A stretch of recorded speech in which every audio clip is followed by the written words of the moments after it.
इस कार्यक्रम के पुण्यार्चक हैं वंडर सीमेंट। फर्क नजर आएगा। ओम नमः शुद्धेभ्यः। ओम नमः शुद्धेभ्यः। ओम नमः शुद्धेभ्यः। नमः श्री वर्धमानाय निर्धोतकलिलार्पणे सालोकानां त्रिलोकानां यद्विद्यादर्पणायते। अहिंसा परमो धर्म की, महावीर भगवान की। प्रातः स्मरणीय परम पूजाचार्य गुरुवर श्री विद्यासागर जी मुनि महाराज की जय।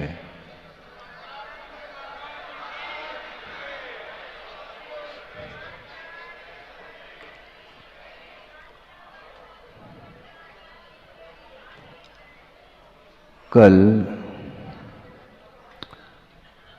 मध्याह्न में जो आप लोगों ने दृश्य देखा है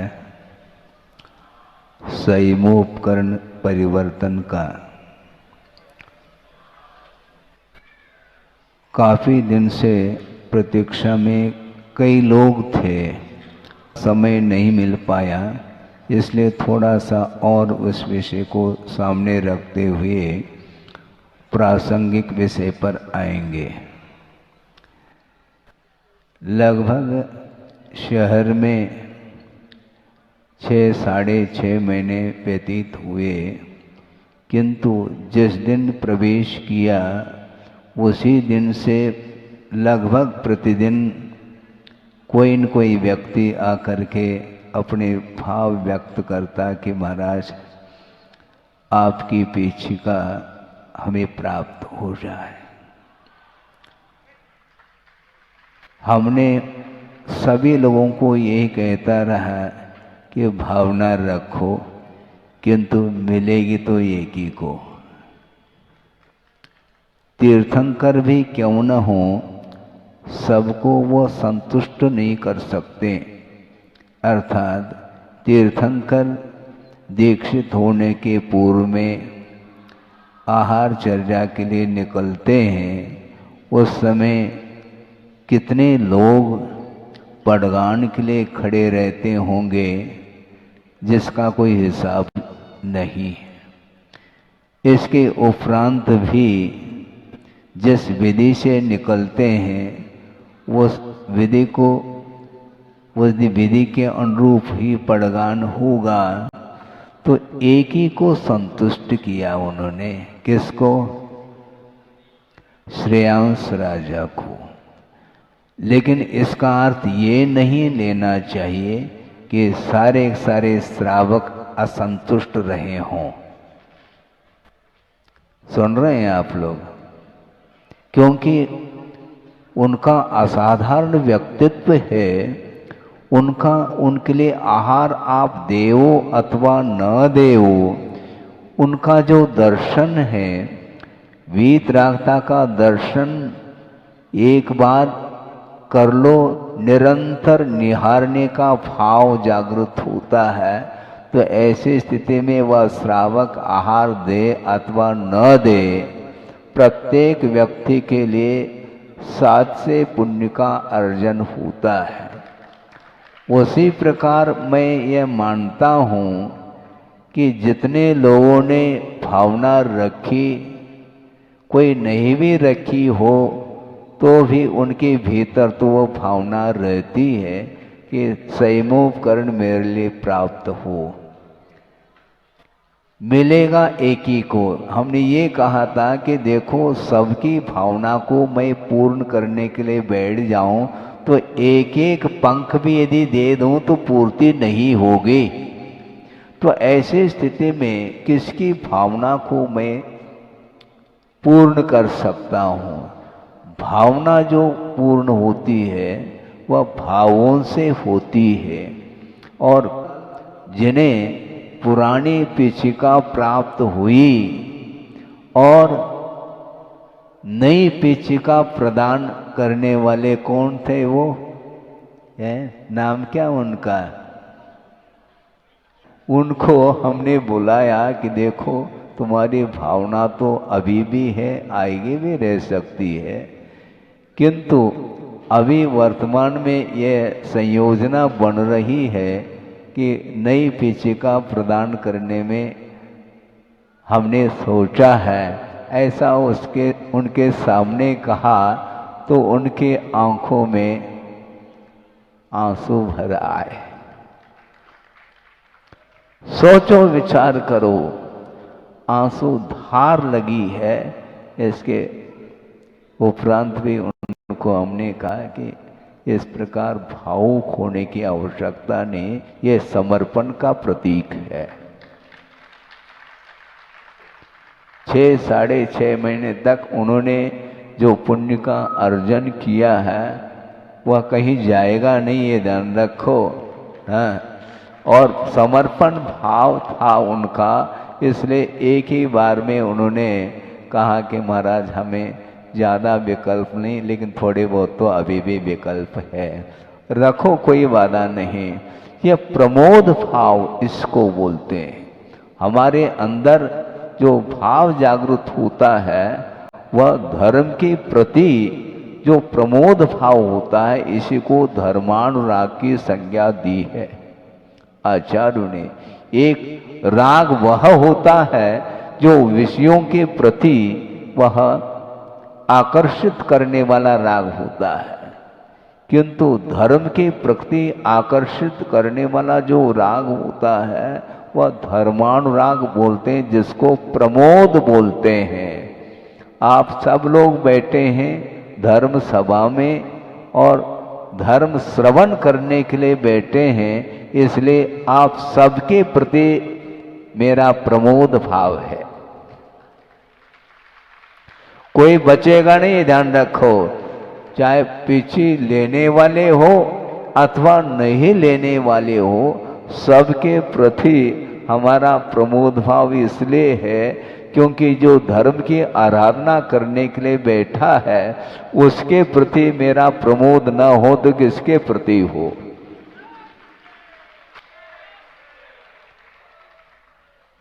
इसी को बोलते हैं प्रोत्साहित करना, इसी को मोटिवेट बोलते हैं। और कुछ नहीं होता, कोई वेट नहीं होता उसका, मोटिवेट का कोई वेट नहीं होता, ध्यान रखो, वो वेटलेस है। हाँ, उसका क्या वेट है? चाहे वह छोटा बालक हो, चाहे वह जवान हो, चाहे वृद्ध हो, सबके मन में धर्म के प्रति जो श्रद्धा, आस्था और समर्पण का भाव लेकर के बैठा है तो न धर्मो धार्मिकैर विना। इस प्रकार आचार्य समंत्र भद्र स्वामी कह रहे हैं, धर्मात्मा के बिना धर्म रह नहीं सकता। तो सारे धर्म की आराधना कर रहे हैं, इसलिए ज़्यादा विकल्प करने की आवश्यकता नहीं। धर्म की ओर दृष्टि आपकी बनी रहे हमेशा, ये प्रभु से हम प्रार्थना जरूर कर सकते हैं और करते हैं। गर्भ कल्याणक का यह शायद द्वितीय दिन है। कल पीछे का परिवर्तन हो गया और कुछ शेष जो गर्भ कल्याणक संबंधी जो क्रियाएं होगी वह यथा समय पर होगी। हम थोड़ा सा इस विषय को और आगे बढ़ाना चाहते हैं। वह ये है कि प्रमाद और प्रमोद में बड़ा अंतर है। क्या कहा? प्रमाद और प्रमोद भाव में जमीन आसमान का अंतर है। प्रमाद जो है वह कषाय की प्रगाढ़ता मानी जाती है, सामान्य कषाय नहीं, किंतु जो कषाय की प्रगाढ़ता है उसका नाम प्रमाद कहा और उसका स्वरूप निरूपित किया गया है आगम में कि कुशलेषु अनादरः प्रमादः। जो कुशल कार्य है, धार्मिक कार्य है, उसमें अनादर का भाव जो जागृत होता है उसका नाम प्रमाद कहा। समझ रहे हैं आप? जिस प्रकार आप सांसारिक कार्यों में उत्साहित होकर के कार्य करते हैं, उससे भी बढ़ चढ़ करके धार्मिक कार्यों में भाग लेना चाहिए, उसको बोलते हैं प्रमोद भाव। विषयों के प्रति प्रमोद भाव नहीं होता, न होना चाहिए। चाहे वह चेतन पदार्थ हो चाहे अचेतन पदार्थ हो, सभी पदार्थों के प्रति यदि विषयानुराग जागृत होता है तो निश्चित रूप से वह कर्म बंध के लिए कारण होता है, बल्कि उसके माध्यम से सम्यक दर्शन भी मलिन हो सकता है, होता है। इसलिए श्रवण के लिए भी कहा हमेशा अप्रमत्त बने रहो। हालांकि ऐसा हो नहीं सकता, छठा सातवां ये गुणस्थान होता ही रहता है, किंतु बुद्धि पूर्वक प्रमाद का भाव नहीं आना चाहिए मन में। इस प्रकार वह जागृत रहता है, श्रमण अप्रमत्त रहता है, और अप्रमत्त अवस्था में ही साथ से पुण्य का भी क्या होता है, अर्जन होता है। इसलिए धर्मानुराग की बात मैं कर रहा हूं, विषयानुराग की बात नहीं। क्योंकि जिसके आंखों में आंसू है वह विषयों को लेकर के नहीं, ये ध्यान रखो। यद्यपि वह गृहस्थ है, किंतु गृहस्थ होकर के भी वह गृहस्थ अवस्था से ऊपर उठने का भाव जागृत है उनके अंदर। इसलिए वो जो आंसू आ रहे हैं वो अपने आप में वह गुणों के प्रति जो बहुमान आदर भाव है उसको सूचित कर रहा है। इसलिए वस्तुतः धर्म की जो प्रभावना होती है वह कैसे होती है, किस ढंग से वह प्रभावना होती है, इस प्रसंग में भी आचार्य अमरचंद सूरी हुए हैं, उन्होंने प्रसंग रखा है। आचार्य कुंद की जो कृति है, जो अध्यात्म परक कृति, समयसार, प्रवचनसार, पंचायतिका आदि ग्रंथ हैं, जो कि अध्यात्म तक ले जाने वाली वह कृति मानी जाती है, और उनकी टीका लिखने वाले आचार्य अमरचंद सूरी हुए हैं। उसके उत्तरवर्ती जयसेन स्वामी आदि भी हैं। किंतु अमरचंद सूरी ने एक स्वतंत्र ग्रंथ की रचना की है। टीकाएं तो उन्होंने लिखी हैं कुंद के साहित्य के ऊपर, किंतु एक कृति उनकी स्वतंत्र कृति वह है जो पुरुषार्थ सिद्धि उपाय। उसमें उन्होंने प्रसंग दिया है प्रभावना अंग के विषय को लेकर के। आत्मा प्रभावनीयः, आत्मा प्रभावनीयो रत्नत्रय तेजसा सततमेव दान तपो जन पूजा विद्यातिशयश्च जन धर्म। आत्मा को भी आत्मा की भी प्रभावना होती है। प्रभावना के योग्य आत्म तत्व है, और आत्मा की प्रभावना जो होती है वह रत्नत्रय की आराधना के माध्यम से, रत्नत्रय तेजसा, रत्नत्रय की जो उसको क्या बोलते हैं, तेज रत्नत्रय, यानी निर्दोष वृद्धिंगत जो रत्नत्रय होता है उसके माध्यम से आत्मा की प्रभावना होती है। आप स्वयं की प्रभावना करना चाहो तो यहाँ पर तकत खाली है, ये ध्यान रखना है। आत्मा की प्रभावना करना चाहें तो तकत 2, 4, 8 और रखे जा सकते हैं। रत्नत्रय तेजसा ऐसा कहा, रत्नत्रय रूपी वह प्रकाश के माध्यम से आत्मा की प्रभावना होती है। और ये यदि मान लो जिसके जीवन में संभव नहीं अथवा कठिनाई जा रही है तो कोई बाधा नहीं। दान तपो जिन पूजा विद्यातिशयैष जिन धर्म प्रभावनीय। जिनेन्द्र भगवान का जो धर्म है वह कैसा है, दान तप और जिनेन्द्र भगवान की पूजा, इस रूप जो है जिनेन्द्र भगवान का धर्म है। जिन धर्म प्रभावनीय, जिनेन्द्र भगवान के द्वारा कहा हुआ जो अहिंसा आदि रूप जो धर्म है उस धर्म को प्रकाश में लाना चाहिए। अज्ञान तिमिर व्याप्तिम अपाकृत्य। अज्ञान रूपी जो अंधकार चारों ओर फैला हुआ है उसको दूर करते हुए यथा योग्य जिनेंद्र भगवान के शासन को प्रकाश में लाने का जो पुरुषार्थ है वही प्रभावना मानी जाती है, और उस प्रभावना को करने के लिए आप लोग तत्पर हैं। क्योंकि जो धर्म का रथ होता है उसके दो पहिए होते हैं, होते क्या नहीं? एक पहिए से रथ नहीं चलता, तो दो चाक, एक श्रवण और एक श्रावक, ये दो पहिए रथ लगे हुए हैं, जिसके माध्यम से जिनेंद्र भगवान के द्वारा बताया हुआ जो धर्म रूपी रथ है वह प्रवर्तमान हो सकता है, होता है। 7 रथ आप प्रवर्तन हो रहा है 7 तारीख के दिन है, तो ये क्या है? ये धर्म रथ है। धर्म की प्रभावना जिनेंद्र भगवान के द्वारा बताया हुआ जो धर्म है वही धर्म माना जाता है, अन्य और कोई धर्म का स्वरूप है ही नहीं।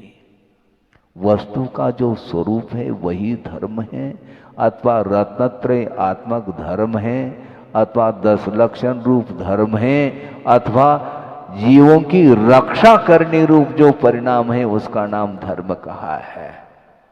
इसलिए गर्भ कल्याणक आप मनाने जा रहे हैं। कल्याणक किसका होता है? जीव का कल्याण होना है, किंतु जीव का कल्याण जो होता है वह धर्म के शरण गए बिना न किसी का कल्याण हुआ न होगा। आप किसके शरण जा रहे हैं?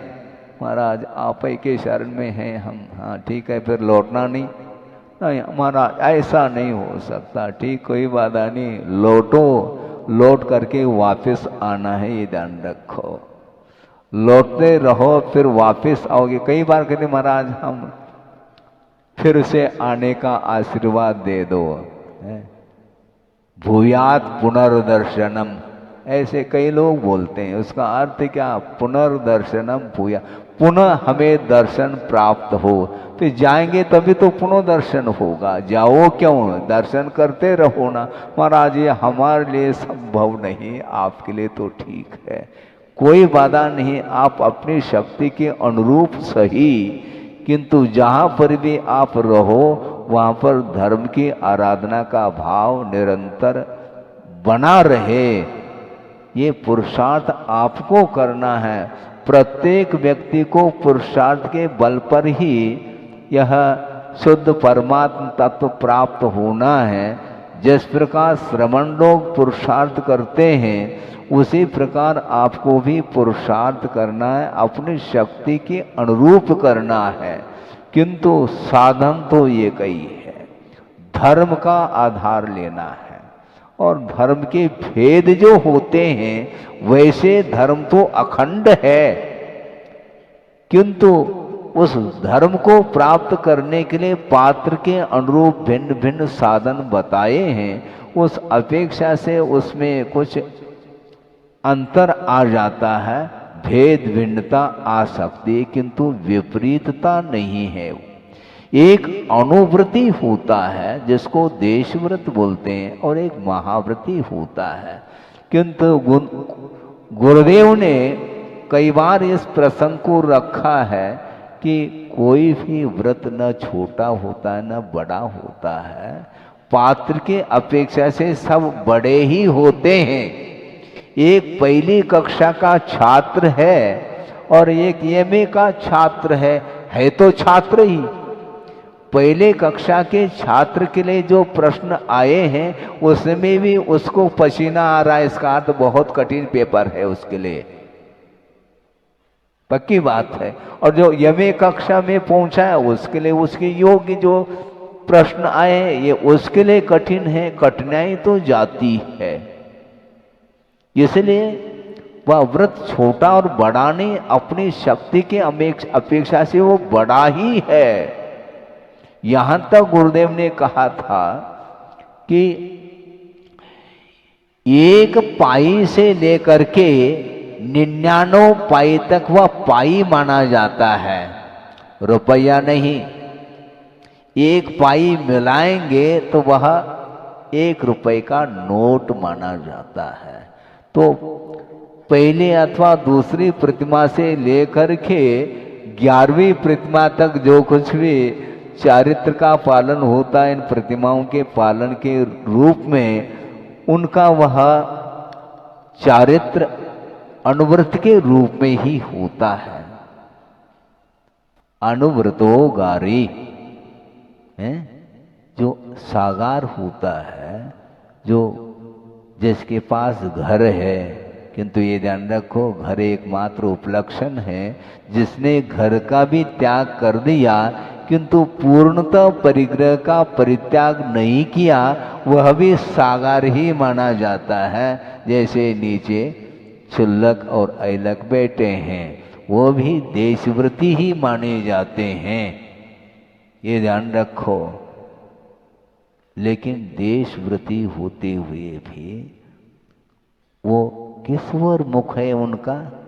गाड़ी का मुख किस ओर है? मुनि बनने की ओर उनका मुख है। क्यों? सारे ब्रह्मचर्य लोग भी प्रसन्न हो रहे हैं।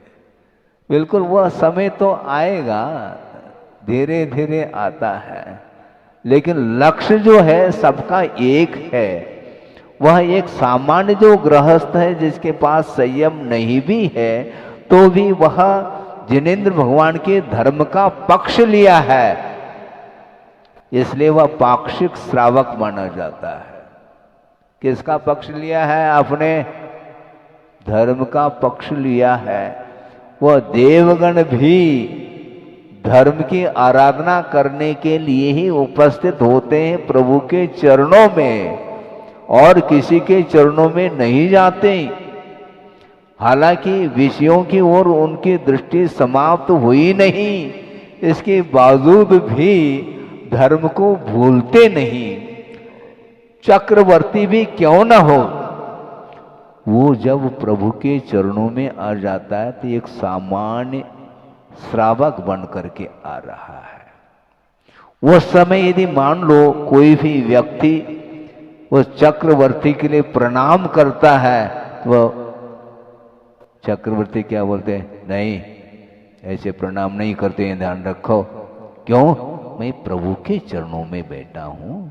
जो प्रभु के चरणों में बैठा है उसमें अंतर क्या है? श्रावक की अपेक्षा, मुनि की अपेक्षा से भले ही अंतर हो, ये बात अलग है, किंतु जितने भी जो उसको क्या बोलते हैं 12 सभाएं हैं, उसमें एक मनुष्य के लिए है, तो मनुष्य एक सामान्य हो अथवा कोई विशेष हो, वो गुरु के चरणों में कोई भी वीआईपी नहीं, ये ध्यान रखो।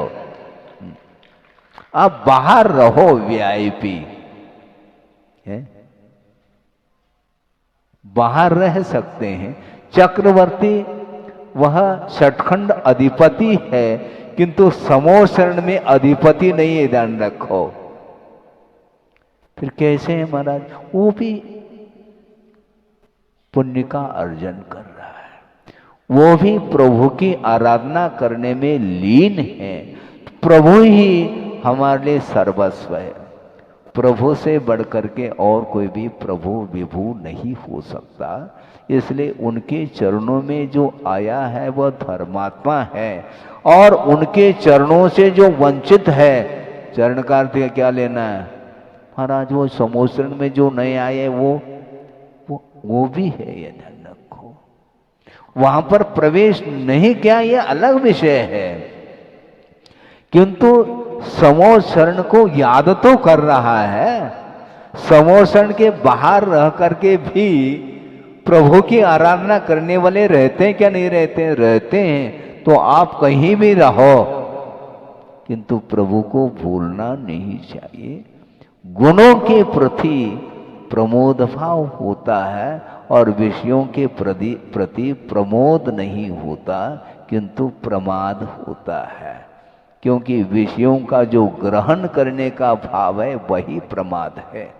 प्रमाद के कितने भेद हैं? 15 भेद हैं। पहले तो 4 विकताएं हैं, स्त्री कथा, भोजन कथा, राज कथा और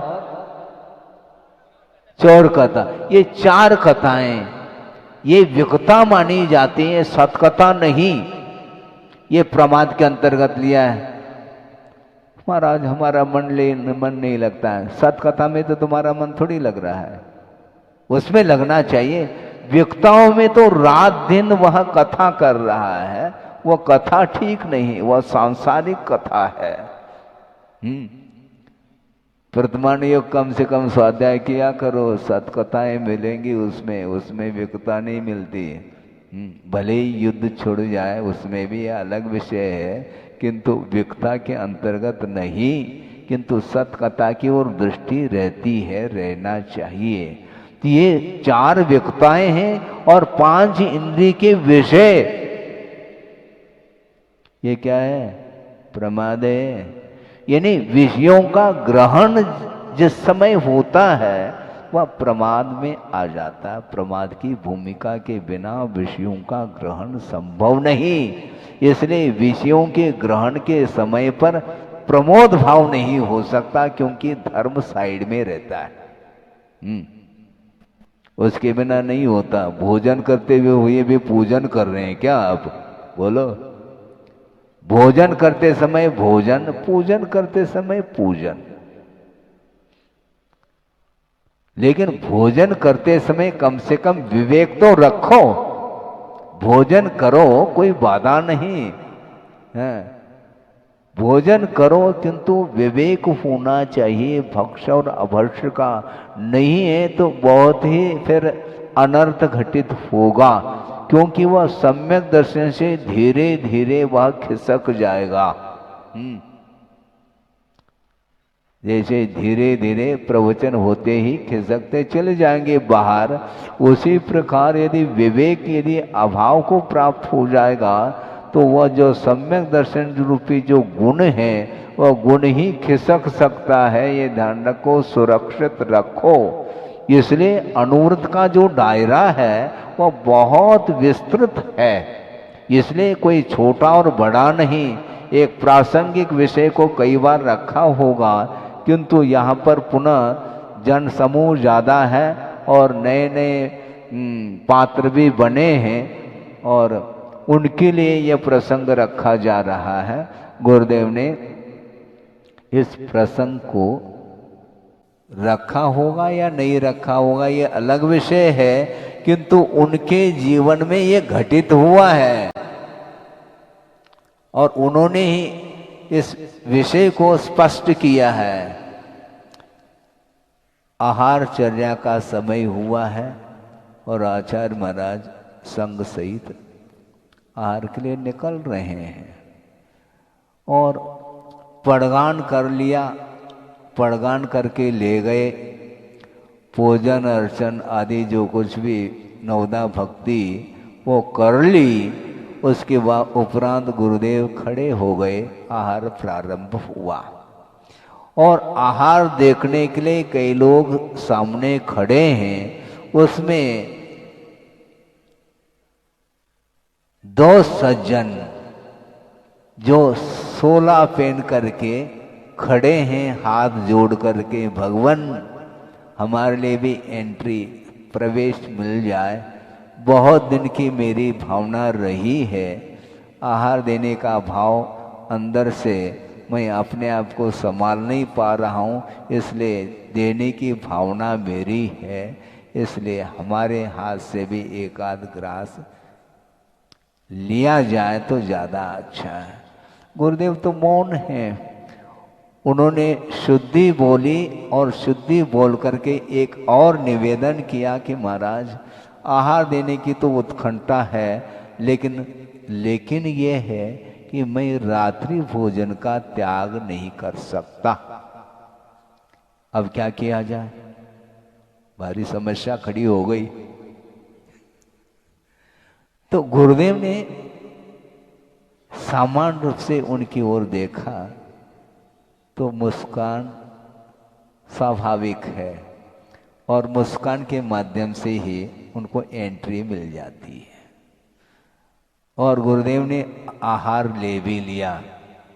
महाराज कैसे ले लिया आप पूछ सकते हैं, बाद में खुलेगा ये। उन्होंने 1-2 ग्रास ले लिए, 2 थे पति पत्नी, और ले लिया उन्होंने। क्यों लिया होगा यह स्पष्ट हो जाएगा, क्योंकि वह पात्र कुछ अलग ही ढंग का था। क्योंकि ग्राहक को देख करके ग्राहक को लौटाया नहीं जा सकता। कभी कभी कुछ विशेष होते हैं वीआईपी, लेकिन किस अपेक्षा से वीआईपी है इसको समझना भी बहुत कठिन है, ये ध्यान रखो।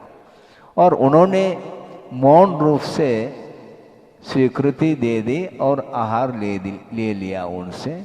आहार संपन्न होने के उपरांत चौके वाले पहुंचाने के लिए गुरुदेव के साथ साथ गए, और वो 2 सज्जन भी उनके साथ पहुंचे हैं।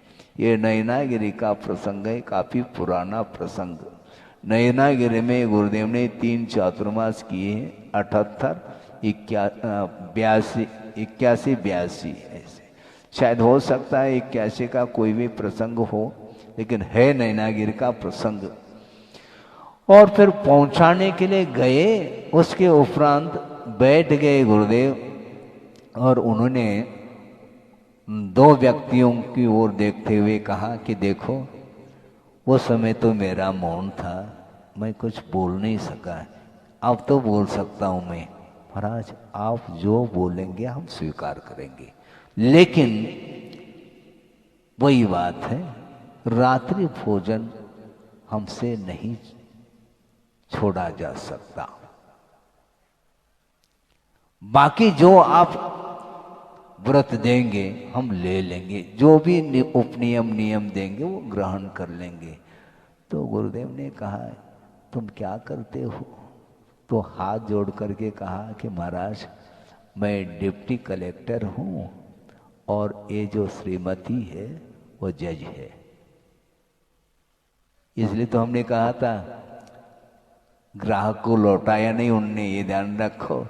हाँ बिल्कुल फेस रीडिंग करते हैं गुरुदेव जो है ना, फेस रीडिंग करते हैं, और इसलिए उन्होंने लौटाया नहीं।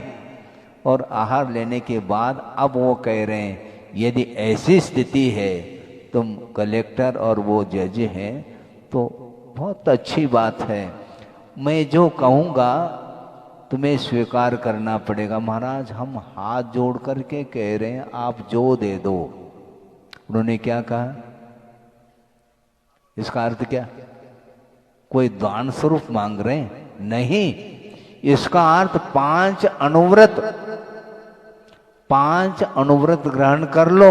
महाराज ये तो उससे भी, हाँ रात्रि भोजन फिर भी कुछ दिन के लिए छोड़ पाएंगे, लेकिन ये तो और कठिन पेपर है। कठिन नहीं है, ध्यान रखो। कैसे महाराज आप समझाओ, फिर हम समझा रहा हूं मैं। उन्होंने ये कहा कि आप दोनों गवर्नमेंट सर्वेंट, ठीक है ना, सर्विस करते हैं, और आप कलेक्टर या डिप्टी कलेक्टर और वो जज है। जो भी गवर्नमेंट के तरफ से, उसकी क्योंकि सरकारी नौकरी है, जो आपको वेतन मिल रहा है उससे 1 पाई मैं नहीं लेऊंगा। महाराज ये तो बन जाएगा तो हमारा काम बन गया। 5 अनुव्रत इसमें पल सकते हैं, ध्यान रखो, क्योंकि आपने रिश्वत का त्याग किया है ना। रिश्वत बोलते हैं, बिल्कुल है, रिश्वत बोलते हैं। तो रिश्वत का त्याग कर लिया, इससे स्पष्ट है जो वेतन मिल रहा है वह परिग्रह का परिमाण हो गया, 1 अनुव्रत आ गया। अब परिग्रह परिमाण आ गया तो सारे अनुव्रत पलेंगे उसमें, क्योंकि तत्संबंधी कोई भी अब असत्य नहीं बोलेंगे, खत्म। सत्यव्रत आ गया तो चोरी का भाव भी नहीं आएगा, क्योंकि अतिरिक्त हमें कमाना ही नहीं है जिसमें चोरी का भाव आ जाए या असत्य का आश्रय लेना पड़े। दोनों समाप्त हो गए। और उस संबंधी जो हिंसा होती थी वह भी नहीं होगी और आप दोनों स्वदार संतोष हैं। तो इस प्रकार पांचों व्रत आपके पल जाएंगे, हमारा आशीर्वाद ऐसा कहा। सोचो विचार करो, इससे स्पष्ट है कोई भी व्रत छोटा और बड़ा नहीं होता, और एक बार अनुव्रत को अंगीकार करता है निश्चित रूप से उसका मुख महाव्रत की ओर है। अनुव्रत का अर्थ क्या होता है? अनुचर, अर्थात पीछे पीछे जो चलता है। महाव्रती के जो पीछे पीछे चलता है उसका नाम अनुव्रती है, अनुचर माना जाता है। तो इस प्रकार ये धर्म के प्रति जो लगाव है, समर्पण है, यही प्रमोद भाव माना जाता है। गुणशु प्रमोदम। उस समय हमने देखा कि गुरुदेव की कुशलता तो देखो, लेकिन आपके लिए नहीं, ये ध्यान रखो। हम भी महाराज रात्रि भोजन नहीं करेंगे तो हम आप आहार ले क्या? नहीं लेंगे, ध्यान रखो। क्योंकि उनकी एक परिस्थिति थी, परिस्थिति के अनुरूप जो है ना व्यवस्था बनती है, और उस परिस्थिति के कारण उसको धर्म से वंचित नहीं रखा जा सकता, न रखना चाहिए। इस प्रकार विशाल दृष्टिकोण वाले गुरुदेव, उन्होंने इस प्रकार मार्ग प्रशस्त करते गए हैं। इसलिए गुणों के प्रति अनुराग उनका हमेशा बना रहता है। इसी प्रकार शुरुआत में ही हमने कहा, भले ही शैलेश जी को पुरानी पीछी नहीं मिली, किंतु जो पुरानी पीछी जिसको मिली है उससे भी ज्यादा प्रमोद भाव इनके प्रति है, ये ध्यान रखो। हाँ, इसको बोलते हैं बिल्कुल। कल समय नहीं मिल पाया, आप लोगों ने दिया ही नहीं समय, मैं क्या करूं? विलंब ज्यादा हो गया, इसलिए कल का विषय आज रखना पड़ा। इसको बोलते हैं विषयानुराग और धर्मानुराग में बहुत बड़ा अंतर है। बल्कि विषयानुराग वह पतन के लिए कारण है, और धर्मानुराग जो होता है वह उत्थान के लिए कारण होता है। इसलिए धर्म की आराधना करने के लिए आप लोग बैठे हैं, और मैं भी आराधक हूँ और आप भी आराधक हैं, ये ध्यान रखो। आराधक की अपेक्षा से कोई अंतर नहीं, हमारी विवक्षा है। ये वक्ता की यही विवक्षा होती है। आराधना आप भी कर रहे हैं धर्म की, और श्रमण लोग भी धर्म की ही आराधना कर रहे हैं, क्योंकि धर्म को प्राप्त करना ही एकमात्र लक्ष्य रहता है। वह अविरत सम्यक दृष्टि भी क्यों न हो, सम्यक दर्शन किसको होता है? सचे देव गुरु शास्त्र के प्रति आस्था का भाव लेकर के जो रहता है उसका नाम सम्यक है। उसके पास भले ही चारित्र न हो, किंतु सम्यक दर्शन के अनुरूप वह आचरण बनाए रखता है। और इसी के लिए कुंद कुंद देव ने अष्टपौन में सम्यक आचरण चारित्र की संज्ञा दी है। वह अनुव्रत भी नहीं है, मान लो जिसने अनुव्रत को भी अंगीकार नहीं किया है, असंयमी है, किंतु सम्यक दर्शन यदि साथ में रखता है तो उसके पास विवेक रहता है, क्या करने योग्य है और क्या नहीं करने योग्य है, इसका ध्यान उसे भी रहता है। बिल्कुल सम्यक के अनुरूप आचरण का अर्थ यह है 8 अंगों का वह पालन करता है, 8 मदों से रहित होकर के, 3 मूर्ताओं से रहित होकर के, और 8 अंगों के पालन के साथ जो श्रद्धान की परिणति बनती है उसी का नाम सम्यक आचरण चारित्र कहा है। 2-3 मिनट के भीतर ही इस विषय को पूर्ण कर लूं। एक छोटा सा प्रसंग वह भी आपके सामने रखता हूं। रखा पहले भी होगा, किंतु यहाँ पर बहुत प्रासंगिक और उपयुक्त वह प्रसंग है कि आचार्य ज्ञान सागर जी महाराज बैठे हैं, तत्व चर्चा चल रही है और गुरुदेव भी बगल में बैठे हैं, और गुरुदेव ने ही इस प्रसंग को सुनाया था। हाँ, हमें कोई नए प्रसंग मिलते ही नहीं है, सब गुरुदेव के द्वारा ही सब कलेक्ट करते चले जाते हैं और समय पर आप लोगों के पुण्य के उदय में वह प्रसंग ध्यान में आ जाता है। और वही प्रसंग ये है, एक विद्वान के मन में ये जिज्ञासा उठी और वो जिज्ञासा रख रहे हैं आचार्य ज्ञान सागर जी महाराज के चरणों में कि महाराज कि अविरत सम्यक दृष्टि जिसने एक भी अनुव्रत को अंगीकार नहीं किया है उसकी बात की जा रही है। क्या बोलना है बोलो, आपकी क्या धारणा है महाराज किस विषय में? अविरत सम्यक दृष्टि मद्य मधु मांस का सेवन करता है या क्या नहीं? सुन रहे हैं आप? सुन रहे हैं? अविरत सम्यक दृष्टि का अर्थ क्या? जिसने अनुवृत्ति में अंगीकार नहीं किया, महाव्रत तो किया ही नहीं, ऐसा कोई अविरत है किंतु सम्यक दृष्टि है, तो क्या मद्य मधु मांस का सेवन करता है क्या नहीं, कर सकता है क्या नहीं, यह प्रश्न था। तो ज्ञान सागर जी महाराज ने कहा आप तो विद्वान हैं, पहले अपनी धारणा बता दो ताकि मैं अच्छे ढंग से आपके सामने अपना विषय रख सकूं। महाराज मेरी तो धारणा है, क्योंकि वह अविरति है, व्रत अंगीकार नहीं किया है, इसलिए अविरत सम्यक दृष्टि मद्य मधु मांस का सेवन कर सकता है, ऐसा उनका मन था। अब आचार्य ज्ञान सागर महाराज ने कहा बैठ जाओ थोड़ा। वस्तुतः त्याग किसका होता है? जो ग्रहण करने योग्य वस्तु है उसी का त्याग होता है।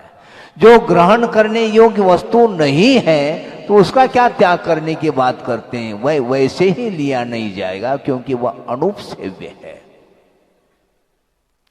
जो सेवन करने योग्य नहीं है तो वह सेवन किया जाएगा क्या? उसका भी त्याग होता है क्या?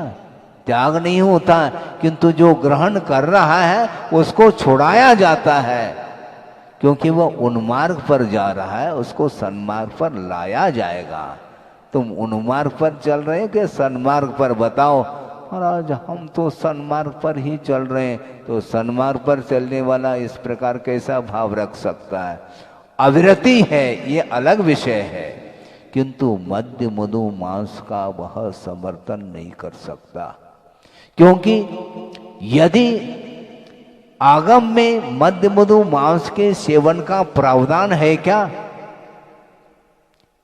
यदि प्रावधान है ऐसा वह कहता है तो वह श्रुत का अवर्णवाद कर रहा है, ये ध्यान रखो। आगम में इसका प्रावधान नहीं है, इसलिए अविरति होकर के भी वह अपने अंगों का पालन करता है।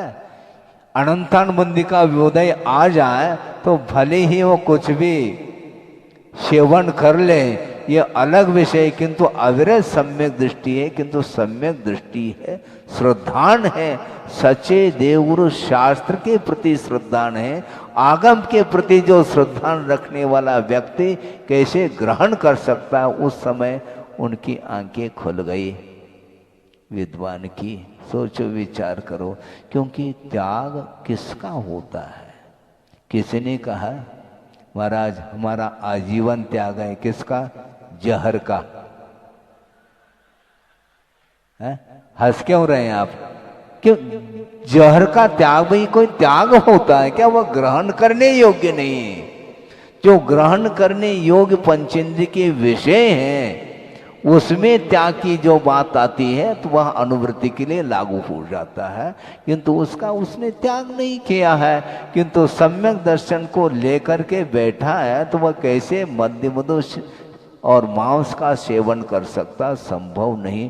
इस प्रकार उन्होंने चर्चा की थी जो आपके सामने रखा। इसलिए वस्तुतः सच्चे देवगुरु शास्त्र के प्रति श्रद्धान का जो परिणाम है ये बहुत दुर्लभ परिणाम माने जाते हैं। सम्यक दर्शन सुलभ नहीं है, विषय तो बहुत सुलभ है। पंचेंद्र के विषय अनंत बार मिले हैं, मिलते चले जाएंगे, किंतु सम्यक दर्शन को प्राप्त करना खेल नहीं है। और मान लो प्राप्त सम्यक दर्शन, उसको भी सुरक्षित रखने की बात है। इसलिए प्रमाद छोड़ करके प्रमोद भाव रखो, यह हम शुरू से कह रहे हैं। इसलिए प्रमाद में और प्रमोद में बड़ा अंतर है। विषयों के प्रति जो अनुराग होता है वह प्रमाद के बिना नहीं होता, और जो धर्मानुराग होता है उसी का नाम प्रमोद भाव माना जाता है। इसलिए 4 प्रकार के जो भाव है उसमें प्रमोद भाव को रखा है।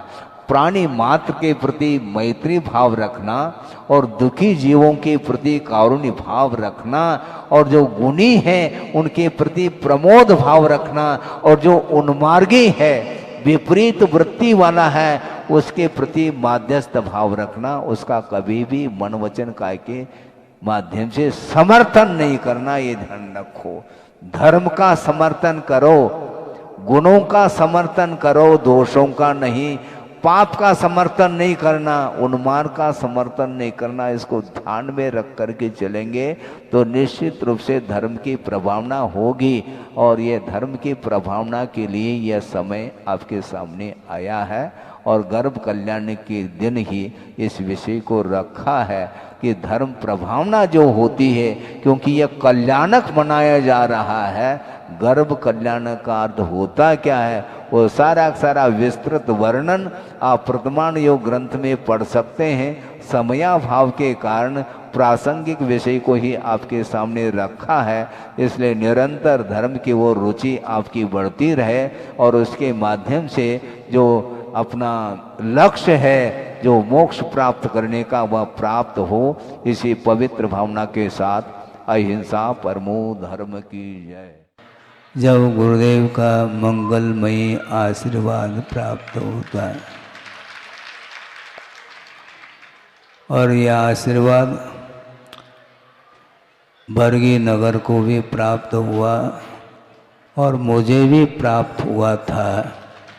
इसलिए परोक्ष रूप से उनके संकेत के अनुरूप, उनके आदेश के अनुरूप, उनके आशीर्वाद से ही बरगी भी आना हुआ। और आप लोगों ने 2-3 बार तो हमने गिन लिया है, निवेदन करने के लिए जबलपुर भी आए थे और निवेदन को सुना था। और यह कार्यक्रम समय पर होता है, बिफोर कुछ भी नहीं होता। भावना जरूर रहती है, भावना के अनुरूप पुरुषार्थ भी आप लोगों ने किया है, भरपूर पुरुषार्थ किया है, तब यह कार्य संपन्न हुआ है। और इस सानंद संपन्न कार्य के लिए शासन प्रशासन और यहाँ की जो कमेटी और विशेष रूप से आवास व्यवस्था, भोजन व्यवस्था आदि देने वाले जो कार्यकर्ता लोग हैं, उन्होंने बड़ी निष्ठा के साथ इस कार्य को संपन्न करने के लिए योगदान दिया है। उनके लिए सर्वप्रथम आशीर्वाद दिया जाता है, क्योंकि उनके योगदान के बिना यह कार्य संभव भी नहीं है। आप लोग अच्छे से बैठ करके इस दृश्य को 5-6 दिन तक देखा है, आनंद का अनुभव किया है। शायद उन लोगों ने नहीं भी देखा हो जिन्होंने आवास व्यवस्था, भोजन व्यवस्था आदि में वो उसी में लगनशीलता के साथ कार्य करते रहे। वस्तुतः यह भाव प्रधान धर्म है। क्रियाओं को हम गौण नहीं करना चाहते हैं। समय समय पर सुचारू रूप से तन मन धन से इस कार्य को संपन्न करना चाहिए। और इसके साथ साथ महत्वपूर्ण बात तो ये है कि इन क्रियाओं के साथ साथ हृदय को भी लगाया जाता है।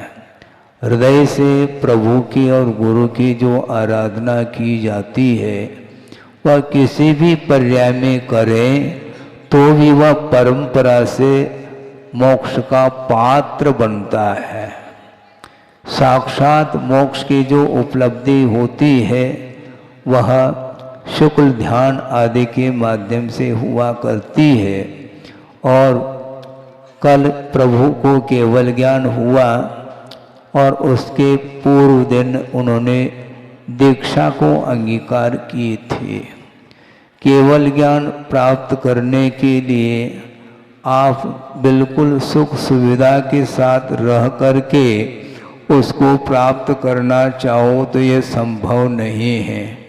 आप एसी में बैठ जाते हैं और प्रभु की आराधना तो आप भी कर रहे हैं, उससे तो कुछ तो पुण्य का अर्जन होता होगा, क्यों नहीं होगा। कषाय की मंदता के साथ और श्रद्धान के साथ आप कहीं भी बैठ करके प्रभु की आराधना करो।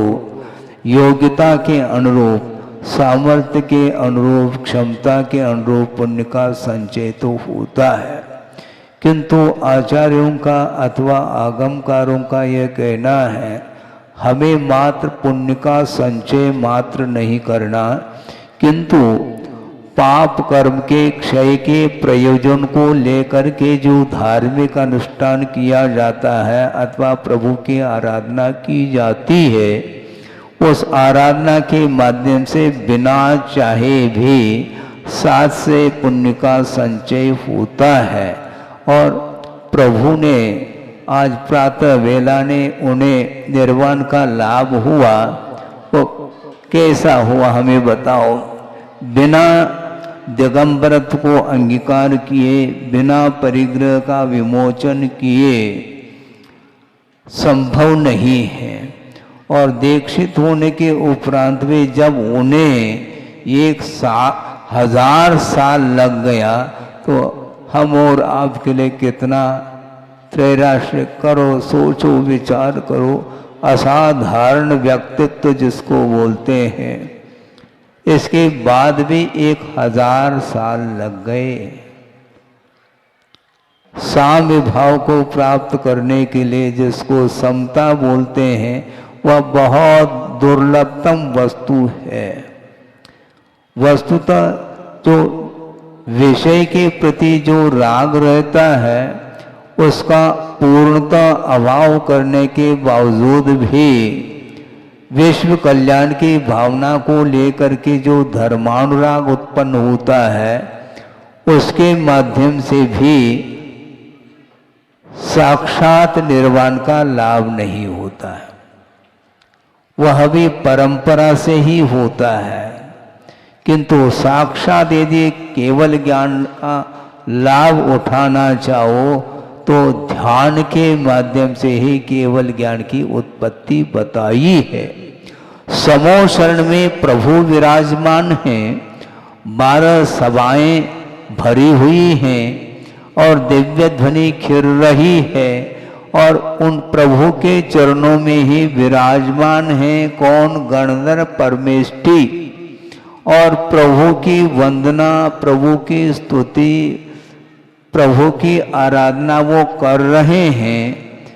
और दिव्य ध्वनि का आधार लेकर के हम और आपके लिए आगम की रचना करके उसका मर्म क्या है, धर्म का, धर्म दिव्य ध्वनि की क्या विशेषता है, वस्तु तत्व की क्या गहराई है, ये सारा का सारा सर्वांगीण रूप से उन्होंने दिव्य ध्वनि का आधार लेकर के द्वादशांग की रचना की और हम और आपके लिए उपदेश उन्होंने दिया है। किंतु ये ध्यान रखने की बात ये है कि उपदेश देते हुए भी, उपदेश देते देते देते देते गणधर परमेष्टि को उसी अवस्था में केवल ज्ञान हुआ हो नहीं हो सकता है, क्योंकि यह प्रवृत्ति है। इसमें भी मुमुक्षु भव्य जीवों के विकास हित के उद्देश्य को लेकर के उपदेश दिया जा रहा है और उपदेश जो दिया जाता है उन मुमुक्षु भव्य जीवों के प्रति प्रमोद भाव आए बिना, धर्मानुराग रखे बिना ये उपदेश संभव नहीं है। किंतु इस प्रकार उपदेश देते हुए भी ये सारे विकल्प यद्यपि सत विकल्प हैं, विषयजन्य कोई भी विकल्प नहीं है, इसके बावजूद भी आचार्य ये कहते हैं कि इन विकल्पों से भी ऊपर उठे बिना केवल ज्ञान न भूतो न भविष्यति।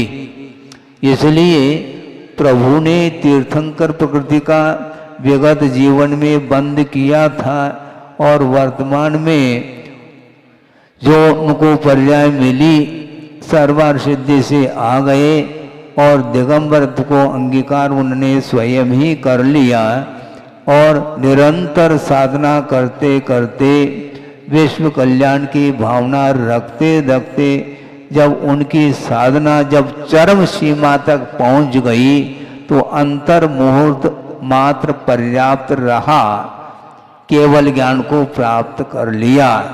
किंतु केवल ज्ञान को प्राप्त करने की जो भूमिका है उस भूमिका में उन्होंने 1000 साल व्यतीत किया है। बंधुओं सोचो विचार करो कितना धैर्य होना चाहिए। हम कदम कदम पर धैर्य को खो देते हैं और मान लो इच्छित वस्तु की प्राप्ति नहीं होती है तो जिनके प्रति आस्था थी उनके प्रति आस्था में भी कमी आने लगती है। क्यों? क्योंकि हम जो भी धार्मिक अनुष्ठान आदि करते हैं तो उसके पीछे हम अपेक्षा को रख करके करते हैं, इसलिए उसमें सफलता मिल तो जाती है किंतु परसेंटेज बहुत कम रहता है। तो हमें भी मिल चुका है, इसमें क्या दिक्कत है, और ज़्यादा दूर तो है नहीं। समय पर आप लोगों को भी बड़े उत्साह के साथ उस कार्य को भी संपन्न करना है, ज़्यादा विलंब न हो। इसलिए हम इतना ही कहना चाहते हैं कि पुरुषार्थ के माध्यम से सब कुछ मिल सकता है। जब पुरुषार्थ के माध्यम से केवल ज्ञान और निर्वाण का लाभ हो सकता है तो छोटे छोटे जो भी आप कार्यक्रम करते हैं उसमें सफलता मिलने में कोई गुंजाइश नहीं है, ऐसा नहीं है। निश्चित रूप से उसमें